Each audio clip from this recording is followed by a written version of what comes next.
কি অবস্থা সবারই। সো আজকে আমি আপনাদেরকে শেখাবো খুবই ইজি ফটো এডিটিং। যেমন যে কোনো ছবির ব্যাকগ্রাউন্ড ব্লার করতে পারবেন, এ ধরনের কালার স্প্লাইশ করতে পারবেন, এ ধরনের প্রোফাইল পিক বানাইতে পারবেন, এ ধরনের পিক গুলো এডিট করতে পারবেন, এ ধরনের সব ধরনের পিক গুলো এডিট করতে পারবেন শুধুমাত্র এক ক্লিপে। এবং যে কোনো ঝাপসা ছবিকে কিভাবে এইচডি করবেন। সো বেশি দেরি না করি প্রসেস গুলো শেখার জন্য আমরা মোবাইল স্ক্রিনে চলে যাই। ওকে, আমাদের ফটোগুলো এডিট করার জন্য একটা অ্যাপ প্রয়োজন হবে, সেটার নাম হচ্ছে PhotoRoom। অ্যাপটি আপনারা এই প্লে স্টোরে গিয়ে সার্চ করলে পেয়ে যাবেন, এখান থেকে ডাউনলোড করতে পারবেন। আর যদি প্রো ভার্সন চান আমার টেলিগ্রামে পেয়ে যাবেন, এখান থেকে ডাউনলোড করতে পারবেন। এরপরে আমাদের আরেকটা অ্যাপ প্রয়োজন হবে। তো এটা কেন প্রয়োজন হবে এটা বলে আপনাদেরকে, মানে যে আমাদের ছবিগুলো যে এইচডি না হয়ে থাকলে, মানে ব্লার হয়ে থাকলে, যেমন ফেসবুক থেকে ইমো থেকে যদি ছবি ডাউনলোড করে সেটা মানে এইচডি কম হয়ে যায়, একটু ঝাপসা হয়ে যায়। নর্মাল ফোন দিয়ে ছবি তুললে সেটা একটু এইচডি কম হয়। তো সেই ছবিগুলোকে মানে এইচডি কম যেগুলো আছে এগুলোকে এই ফটোটুন অ্যাপটা দিয়ে আপনারা এনহ্যান্স করতে পারবেন, মানে ফুল এইচডি করতে পারবেন। সো এই অ্যাপটি ডাউনলোড করার জন্য আপনারা প্লে স্টোরে গিয়ে সার্চ করবেন ফটোটুন, তারপর অ্যাপটি পেয়ে যাবেন, এখান থেকে ডাউনলোড করতে পারবেন। তো ডাউনলোড করার পরে ফার্স্টে আমরা ফটোটুন অ্যাপটি ওপেন করব।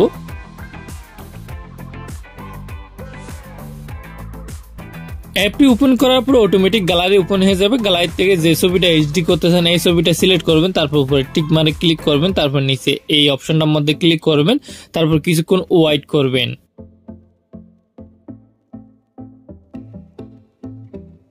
সো দেখতে পাচ্ছেন আফটার এন্ড বিফোর, আপনাদেরকে আমি দেখতে পাচ্ছেন আফটার এন্ড বিফোর কতটুকু পার্থক্য, এই ছবিটা কিরকম ঝাপসা ছিল আর এখন দেখেন।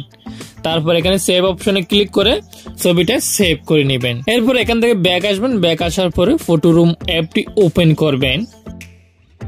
ওপেন করার পর এখান থেকে সিলেক্ট ফ্রম ফটোতে ক্লিক করবেন।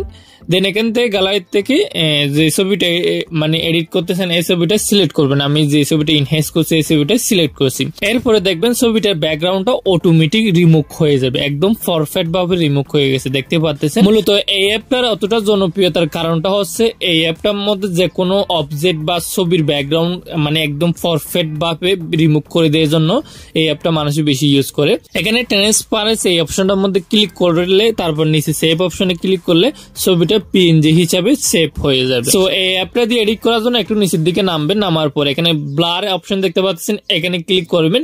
এখানে ক্লিক করার সাথে সাথে দেখবেন ব্যাকগ্রাউন্ডটা ডিএসএলআর ক্যামেরার মতো ব্লার হয়ে যাবে, দেখতে পাচ্ছেন।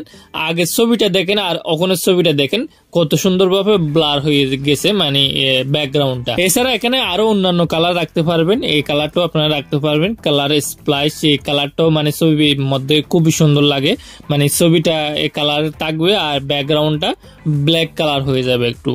এখানে আরো অনেক ব্যাকগ্রাউন্ড পিক আছে, আপনার ছবি অনুযায়ী এই এর মাধ্যমে অটোমেটিক বসাই দিবে। এখানে দেখতে রুমের ভিতর বসাই দিছে ছবিটা।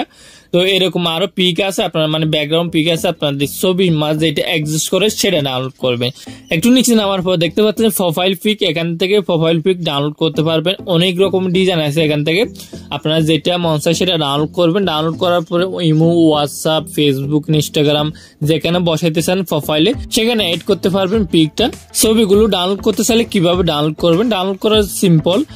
আপনার যেটা পছন্দ হয়েছে মানে যে ছবিটা ডাউনলোড করতে চান এটার উপর ক্লিক করবেন। এরপর এখান থেকে নিচে স্পটে ক্লিক করবেন। স্পটে ক্লিক করার পরে সেভ টু গ্যালারিতে ক্লিক করবেন, দেখবেন এরপরে ছবিটা গ্যালারিতে সেভ হয়ে যাবে।